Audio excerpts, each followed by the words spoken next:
Hello दोस्तों, मेरा नाम है सिमरन। उम्र बस 22 की हो गई है। गांव की हूं पर पढ़ाई लिखाई के चक्कर में शहर में आंटी के घर रहने लगी। मेरी हाइट ठीक ठाक है, 5 फुट 4 इंच। पर जो चीज़ लोग सबसे पहले नोटिस करते हैं वो है मेरी कमर का घुमाव और वो हल्की हल्की मुस्कान जो मैं बिना सोचे चेहरे पर ला लेती हूँ। लोग कहते हैं मेरी आंखें कुछ ज्यादा ही बोलती हैं। मैं हंसकर टाल देती हूँ। कपड़े मैं साधारण ही पहनती हूँ, कुर्ता सलवार या कभी जीन्स टॉप। पर पता नहीं क्यों लड़कों की नज़रें मेरे ऊपर से हटती ही नहीं।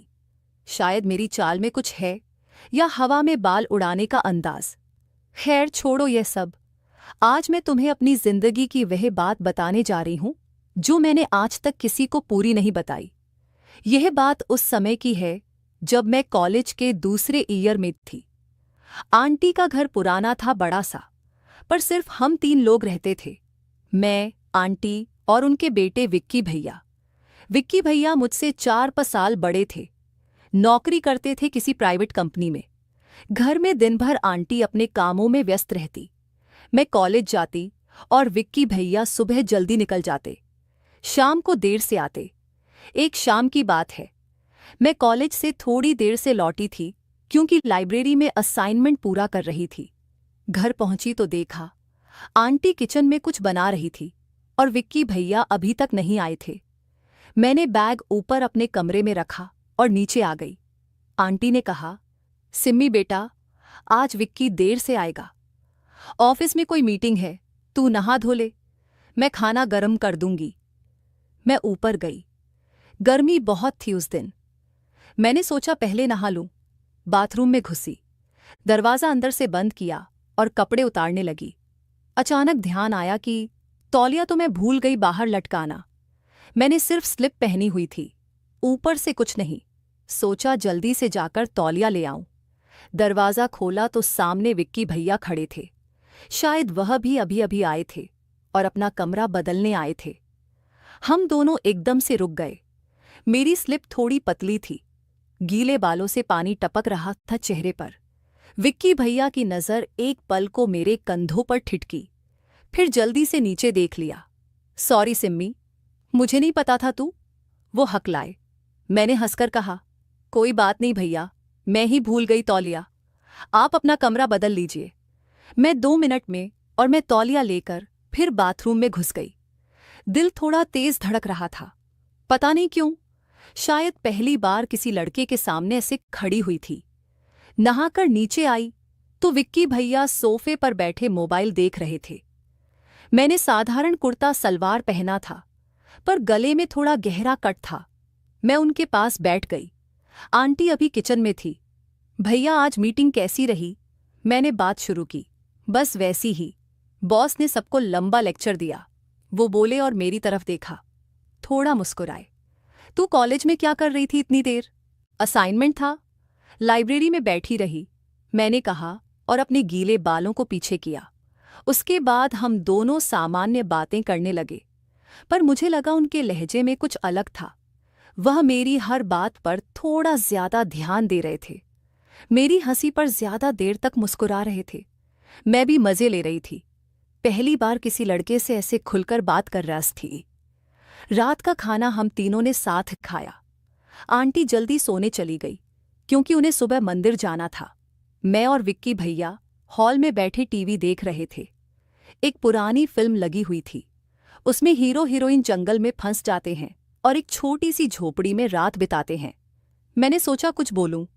भैया, यह हीरोइन कितनी बेवकूफ़ है ना, अकेले जंगल में चली गई। विक्की भैया हंसे। हाँ, पर हीरो तो स्मार्ट है, मौका मिल गया उसे। मैंने बनावटी गुस्सा किया। कैसा मौका? अरे वही अकेले रहने का। वो मजाक में बोले। मैंने तकिया उठाकर उन्हें मारा।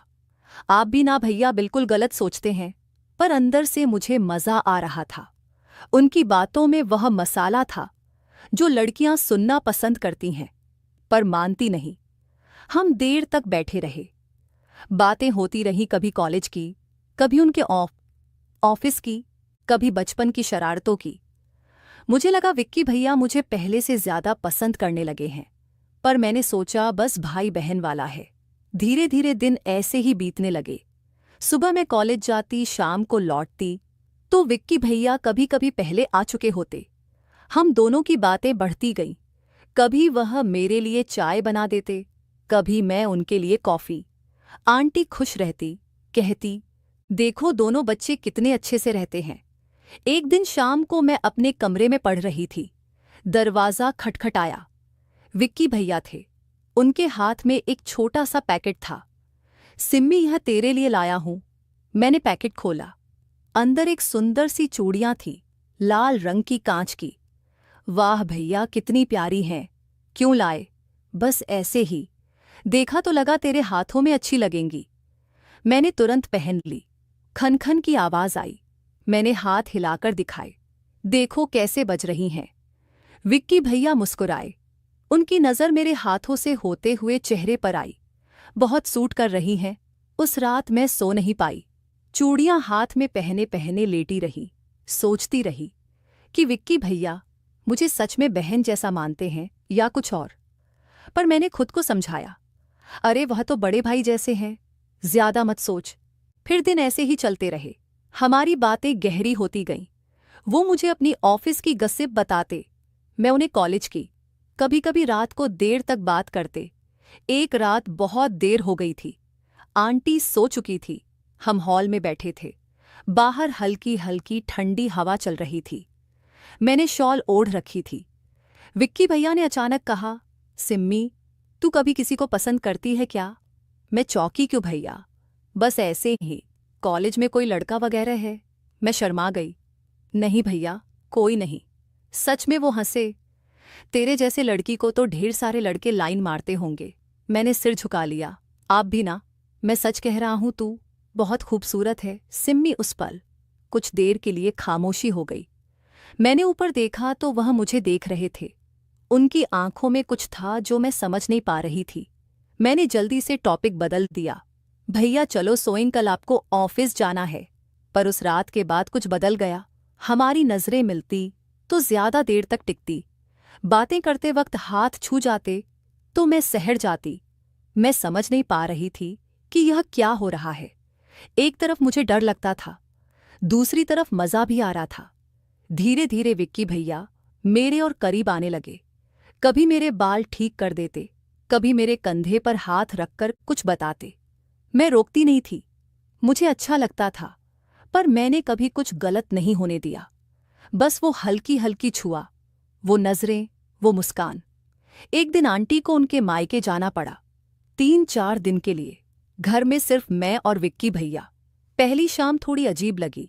मैंने खाना बनाया, हमने साथ खाया, फिर हॉल में बैठे। विक्की भैया ने कहा, सिम्मी आज कोई फिल्म देखे? मैंने हाँ कह दिया। हमने एक रोमांटिक फिल्म लगाई। फिल्म में काफी सीन थे। मैं थोड़ी असहज हो रही थी। विक्की भैया पास बैठे थे। अचानक उन्होंने मेरे हाथ पर अपना हाथ रख दिया।